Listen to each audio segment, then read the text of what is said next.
WWE Night of Champions this Sunday, and normally we'd go through these quickly, but I want to very quickly talk about what happened tonight on Raw. And this was really unexpected and very serious. But Jerry the King Lawler passed out during, I believe it was the tag team match, I believe. They had to take him out during the match. I didn't notice it at first, because I was just paying attention to the match, and the crowd was awfully silent. It was either the tag match or the match before, I don't recall exactly. But this is just after he ran into the ring and had a tag match of his own with Orton against what was it, the team of Punk and it was Punk and Ziggler, I think. So yeah, I don't know if it was a stroke. I don't know if it was a heart attack. I'm guessing a heart attack or something of some sort. And it was just really, really odd to see something like that happen. It just makes my heart feel bad, because as much shit that I gave Jerry Lawler in the past for not being the commentator that he used to be, which was one of the best of all time. The man is still one of the best wrestlers of all time. And no matter what happens, Lawler always has my respect as a person, a wrestler, a commentator. And what happened? Well, I mean, we had updates throughout the show, but the commentary was very quiet. It made you feel like you were part of like a live event, or you were ringside watching the show, which was cool, I guess. But at the same time, you really saw Michael Cole show his true colors. And sure, and as much as I fucking hate Michael Cole, I have to give him respect for what he did, because that for not only finishing that match first off with the commentary, because if that was me, I would have stopped and just checked on him. In this sport, they say the show must go on. And really, that was honestly one of the weirdest things I've ever seen happen.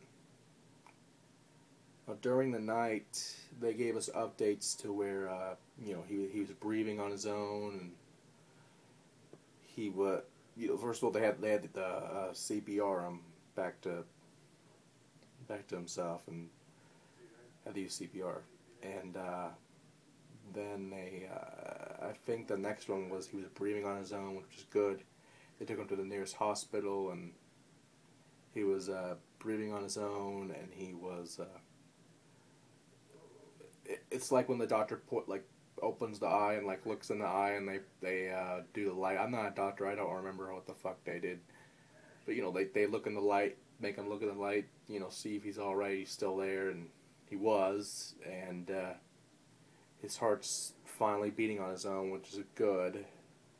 And from last thing I've heard, they have him in a. I think he was going to take a CAT scan on his chest or some sort. And honestly, this is really hard just to go through the motions right now, because at the end of the day, this was not part of the show. People say it's fake. People say this is sports entertainment. This was not part of the show. This honestly reminds me of the whole Owen Hart thing from Over the Edge at 99, and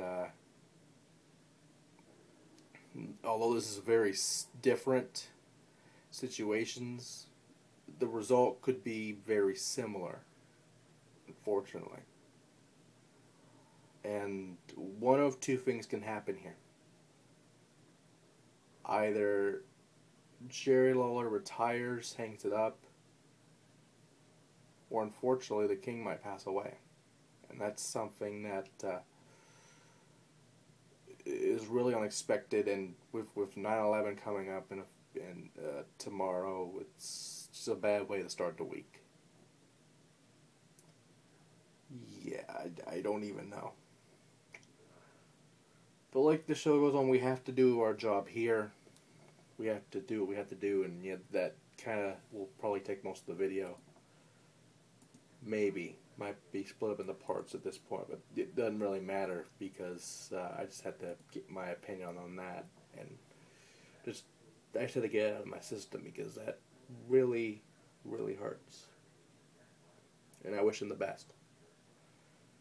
Now on to a lighter subject of Raw.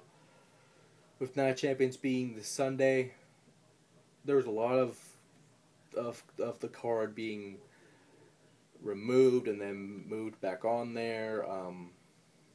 There was a lot of it just trying to even just making it work. And we'll go through that very quickly as we can, just with me being in this kind of state right now. I don't know. But the first thing being the WWE Championship. We already went for this once. But with the fact that Paul Heyman is on the side of CM Punk, which was amazing last week, something really unexpected, something that was amazing in itself, really made a shitty Raw become one of the most epic parts of Raw ever.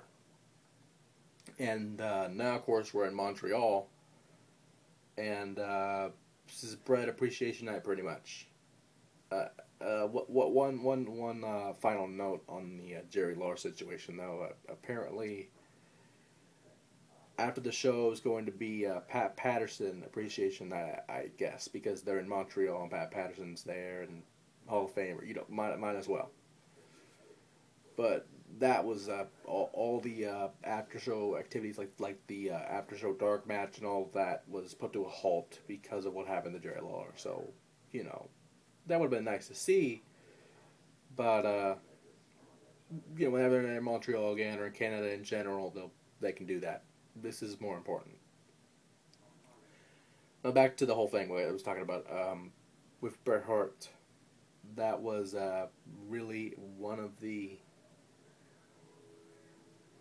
best moments, I think. Just 15 years after the Montreal Screwjob, having Bret Hart back there, I was expecting Mr. McMahon to come out, or Shawn Michaels, or both, and do an angle of some sort. But CM Punk came out, which was really unexpected. And to be honest, there's a lot of points that I did not agree with CM Punk on some of these points, to where you compare John Cena to Bret Hart. That's like comparing ice cream to horse manure. And then you put the horse manure next to some actual horse manure, and it doesn't even look like fucking horse manure. Just making a big fucking shit sandwich over there. I don't even know. But the point is here is that this